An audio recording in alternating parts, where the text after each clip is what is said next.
Assalamualaikum warahmatullahi wabarakatuh. Bismillahirrahmanirrahim. Alhamdulillahi rabbil alamin.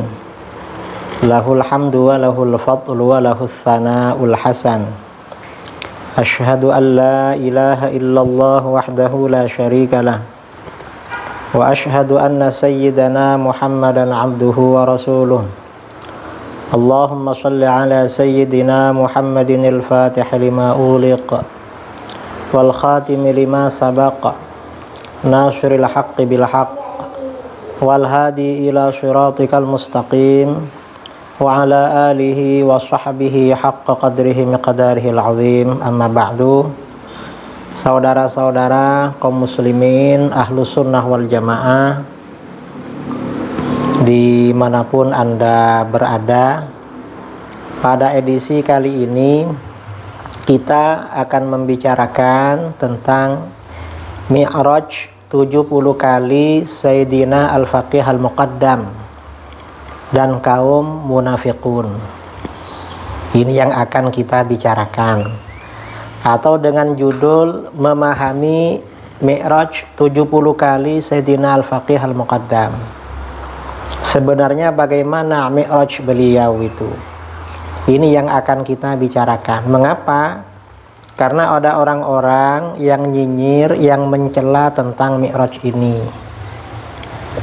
Yang bersangkutan ini karena awam dan tidak tahu, atau mungkin karena terpengaruh paham Wahabi. Karena biasanya yang nyinyir, mempersoalkan seperti ini biasanya Wahabi. Kan sekarang pola tingkah laku dan pemikiran Wahabi ini mempengaruhi orang-orang pembegal nasab. Nah, ini yang akan kita bicarakan. Sebelumnya kita akan berbicara tentang biografi Sayyidina Al-Faqih Al-Muqaddam. Beliau itu sebenarnya siapa? Ini akan kita bicarakan. Kita baca kitab Qiladatun Nahar fi wafayati a'yanid dahar. Kitab ini karangan Al-Imam. Al-Imam ini artinya beliau seorang panutan. Beliau ini bisa diikuti pendapatnya maupun tingkah lakunya. Al-Alim. Beliau ini memang orang alim. Al-Mu'arrikh, beliau juga sejarawan. Al-Faqih, beliau juga seorang yang ahli dalam bidang fikih. Siapa beliau? Abi Muhammad At-Tayyib bin Abdillah bin Ahmad bin Ali ba Makhramah Al-Hijrani Al-Hadrami Asy-Syafi'i rahimahullahu ta'ala. Jadi Imam At-Tayyib ba Makhramah, ya, beliau lahir tahun 870, wafat tahun 947 Hijriah.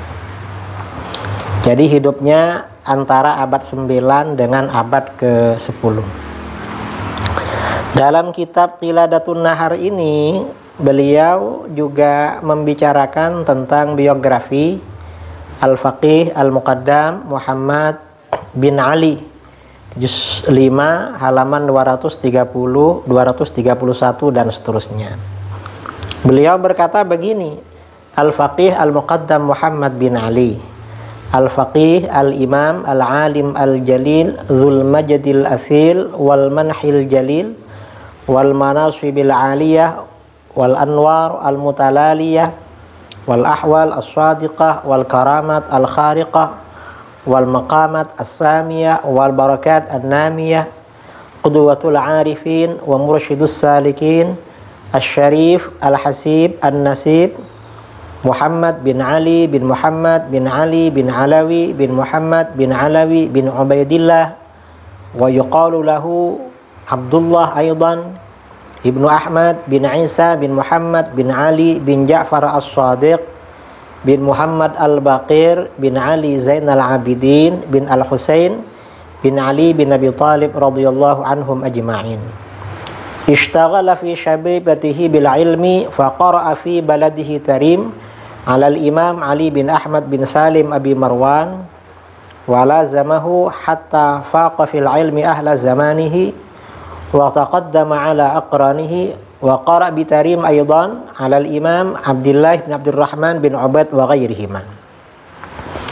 Thumma hasalat lahu isyaratun rabbaniyah wa jadbatun rahmaniyah fashtaghala billah fi sirri wal alaniyah wa aqbala ala al-ibadah al-qalbiyah wal badaniyah hatta zaharat alaihi amaratus sa'adat wa badat minhu ahwalu ahli al-iradat fakana yulaqqab muftil fariqain wa qudwati ahli at-tariqain wa kana ahlu baldati tarim idzak ahla ilmin wa wara'in wa zuhdin wa tamassukin bil ilmi syar'i wal amali bih wa lam yakun lahum fi dzalika az-zaman man ya'rifu tariqas sufiyyah wa la man yakshifu an ahwalihim fal faqih Muhammad bin Ali al-madhkur awwalu man tasawwafa wa awwalu man ista'mala as-sama' min ahli Ba'alawi bal min ahli baldati tarim. Artinya bagaimana al-faqih al-muqaddam Muhammad bin Ali, seorang faqih, beliau ahli fikih. Kalau dulu kalau faqih ya faqih beneran saudara, alim memang, yang menjadi panutan qudwah, tingkah lakunya, akhlaknya, kepribadiannya, pendapatnya selalu sesuai dengan syariat, karenanya menjadi panutan. Beliau orang yang agung, yang memiliki kemuliaan bangsawan, zuriyahnya bangsawan ya, karena sayyid.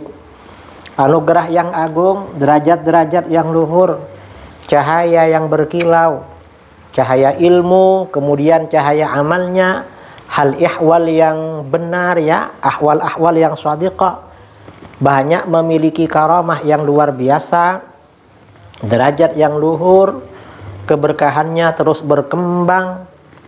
Beliau juga teladan kaum arifin, orang-orang yang ma'rifat mengikuti beliau, pembimbing para peniti, para salik, mursyid. Beliau seorang syarif, seorang sayyid, berketurunan mulia dan bernasab mulia, Muhammad bin Ali bin Muhammad bin Ali bin Alawi bin Muhammad bin Alawi bin Ubaidillah.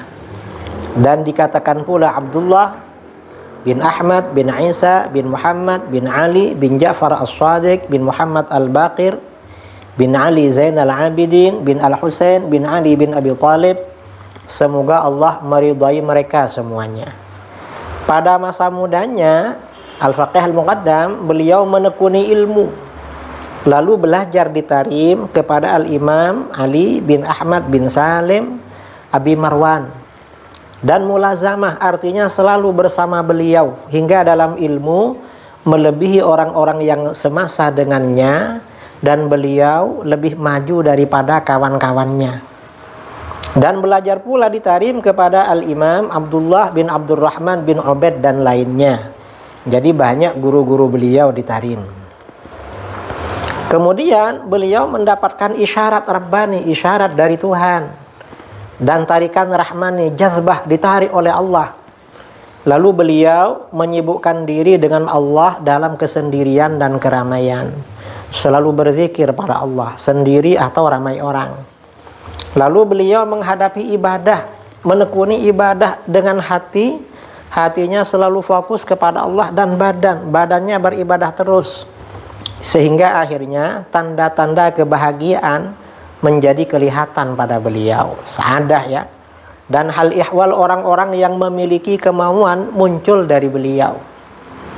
Lalu beliau diberi gelar mufti dua golongan, artinya golongan fuqaha dan sufiyah, dan teladan pengikut dua tarekat, tarekat fuqaha ahli fikih dan tarekat tasawuf, mengikuti beliau.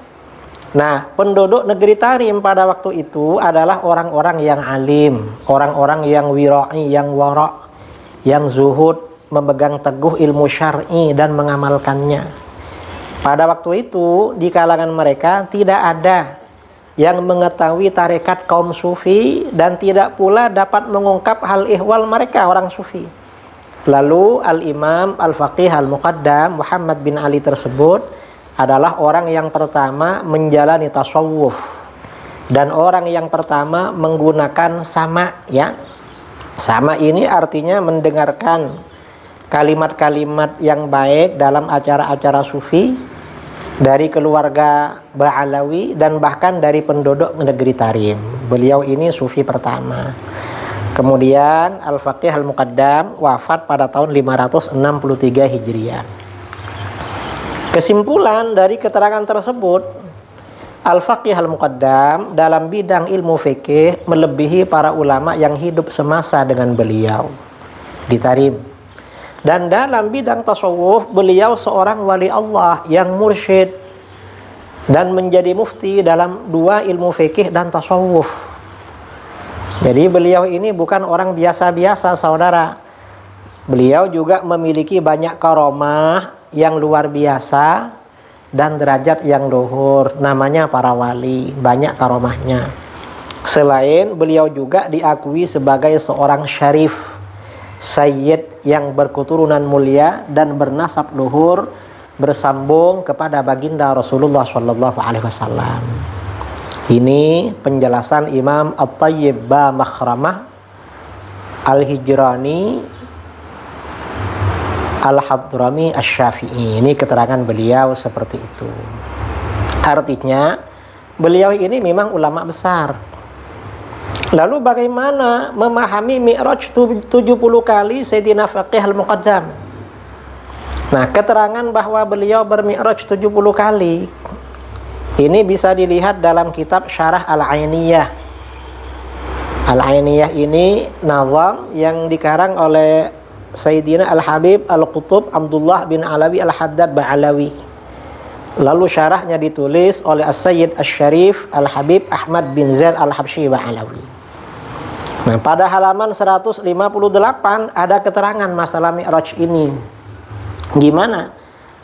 Wa kana min jumlati ma kataba bihi ila Syekh Sa'din annahu qala urija bi ila sidratil muntaha sab'a marrat wa fi riwayatin 27 marrah fi lailatin wahidah wa fi riwayatin 70 marrah. Jadi ada 3 riwayat. Di antara isi surat Al-Faqih Al-Muqaddam kepada Syekh Sa'ad, salah satu gurunya, beliau berkata, aku telah dimi'rajkan oleh Allah ke Sidratil Muntaha sebanyak 7 kali. Dalam satu riwayat 27 kali dalam semalam. Dan dalam satu riwayat 70 kali. Jadi ada 3 riwayat. Ada yang bilang 7 kali. Ada yang bilang 27 kali semalam. Ada yang 70 kali. Yang 7 dan 70 kali ini gak disebutkan. Ini semalam atau beberapa malam.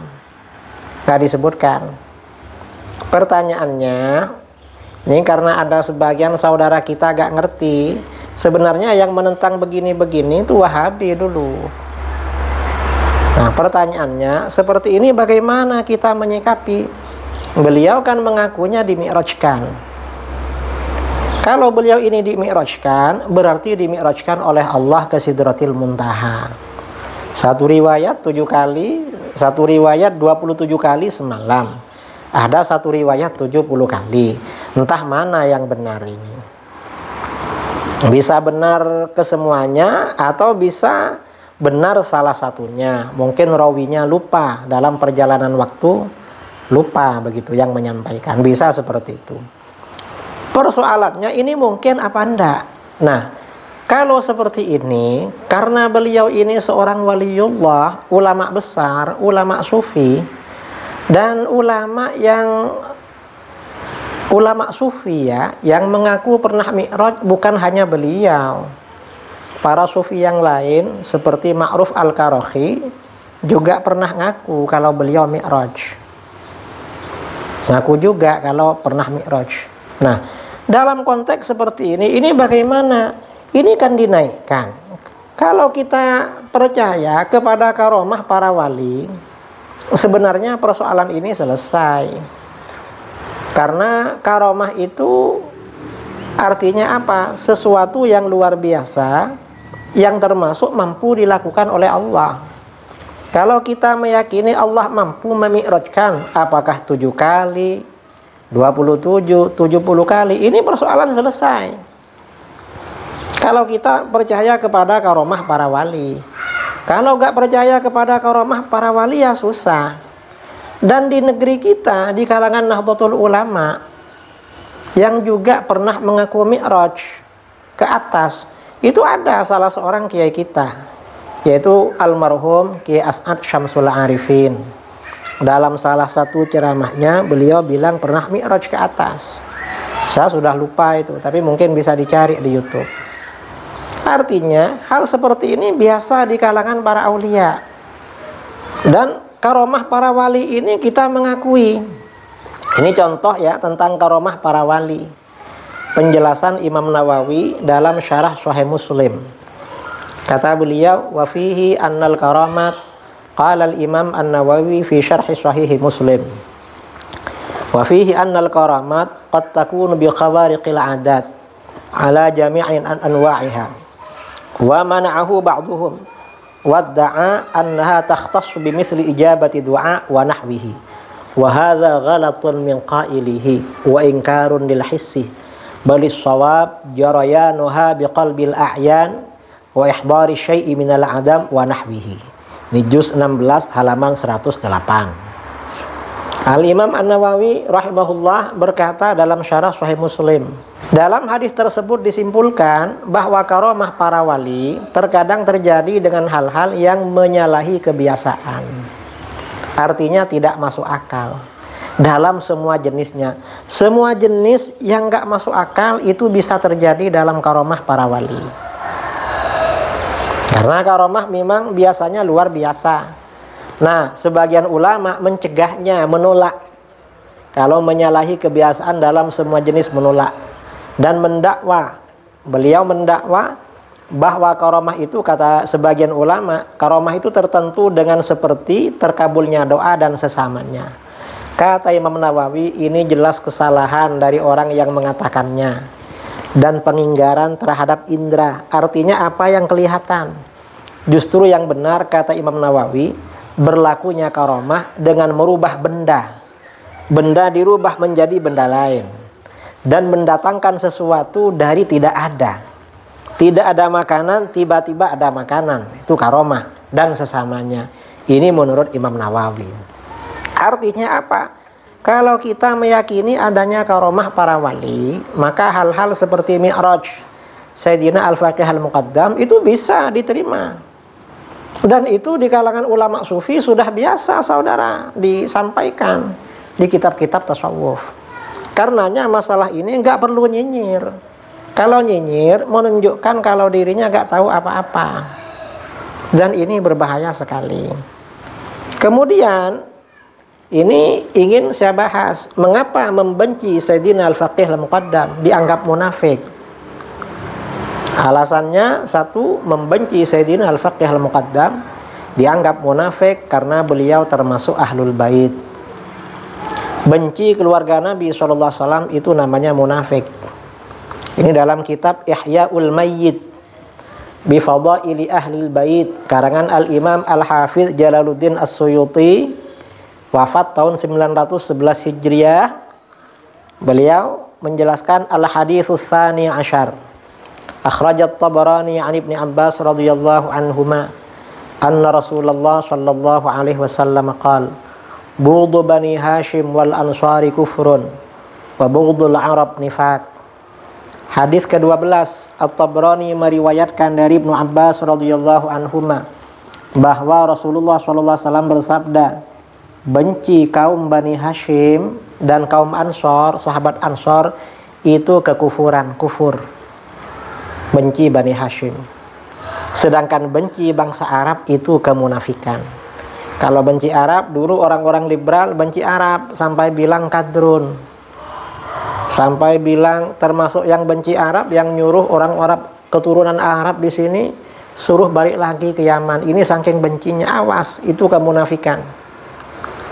Dalam hadis berikutnya, Al-Haditsus Tsalits Asyar, akhrajat Ibnu Adi fil Iklil an Abi Sa'id Al-Khudri radhiyallahu anhu qala qala Rasulullah sallallahu alaihi wasallam man abghadana ahlal bait fahuwa munafiq.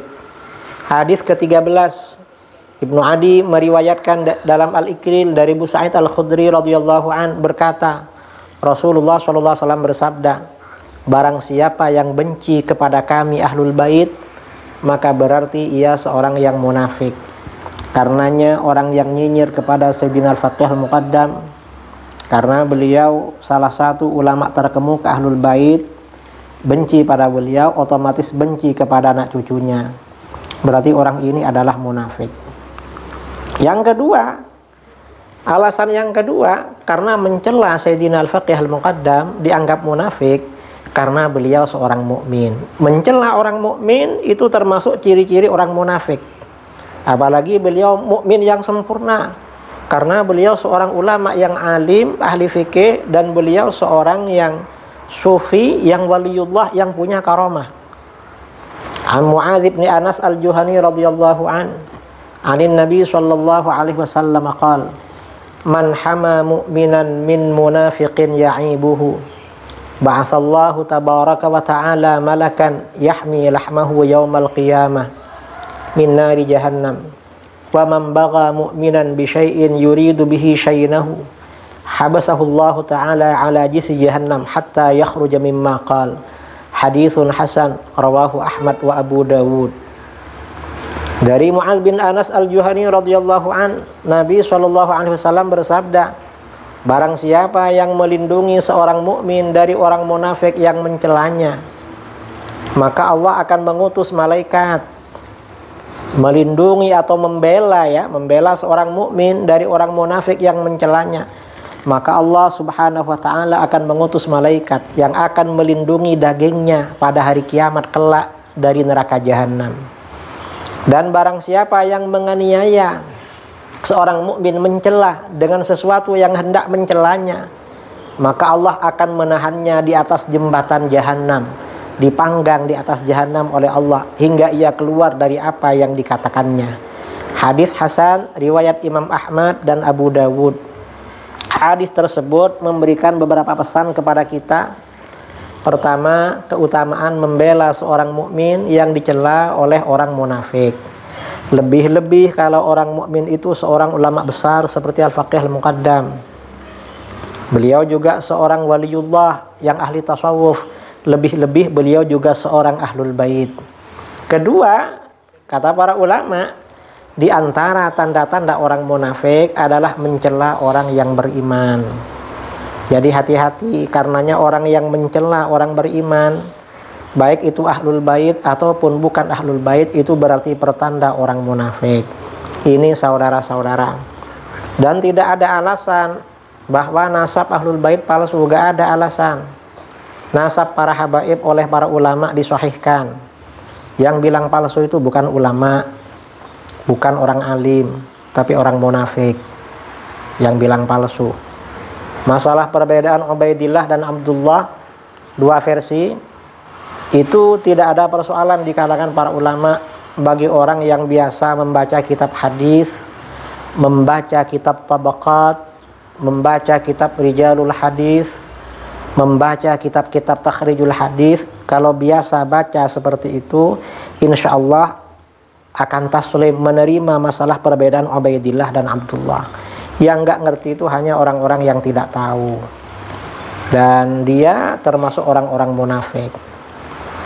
Nah, kemudian kaum munafik akhir zaman akan semakin berani dan semakin ramai. Mengapa? Kadang-kadang bertanya, kok ada ya sekarang munafik? An Jabir bin Abdullah radhiyallahu anhu yaqul, sami'tu Rasulullah sallallahu alaihi wasallam yaqul, ya'ti 'alan nasi zaman yastakhfil mu'minu fihim kama yastakhfil munafiqu fikumul yawm. Rawahu at-Tabarani fi musnad asy-Syamiyyin wa Abu Nu'aim fi sifatin nifaq wa na'til munafiqin wa Abu Amr bin Mandah fil fawaid. Jabir bin Abdullah radhiyallahu an berkata, aku mendengar Rasulullah sallallahu alaihi wasallam bersabda, akan datang satu masa pada manusia di mana orang mukmin bersembunyi di antara mereka. Orang mukmin gak berani terang-terangan. Muhibbin yang cinta habaib gak berani terang-terangan. Sebagaimana orang munafik bersembunyi pada hari ini di antara kalian. Artinya apa? Di akhir zaman yang mukmin ini takut menyembunyikan dirinya, tapi yang munafik yang muncul ke permukaan. Kemudian juga tambah ramai. An Hudzaifah radhiyallahu an qala, Qila lahu al-munafiquna al-yawm akthar am ala ahdi Rasulillah sallallahu alaihi wasallam? Qala bal humul yawma akthar li'annahu kana yawma idzin yastasirrunahu wal yawma yasta'linunahu. Haditsun sahih rawahu an-Nasa'i fi Sunan al-Kubra. Hudzaifah radhiyallahu an ditanya, apakah orang-orang munafik sekarang lebih banyak daripada masa Rasulullah SAW?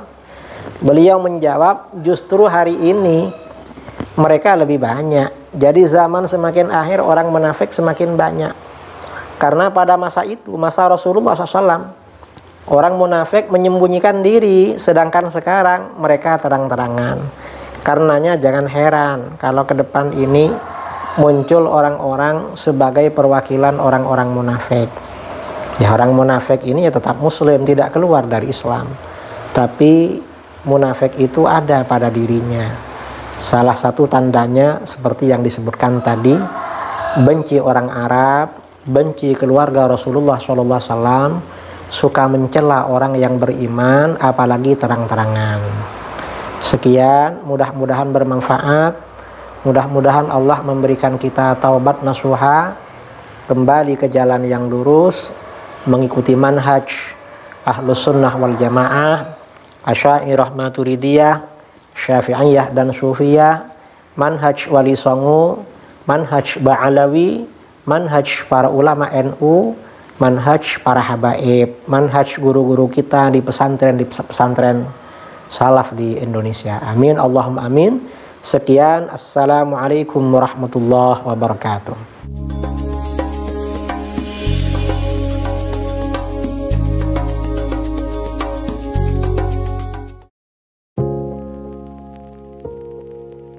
Assalamualaikum warahmatullahi wabarakatuh.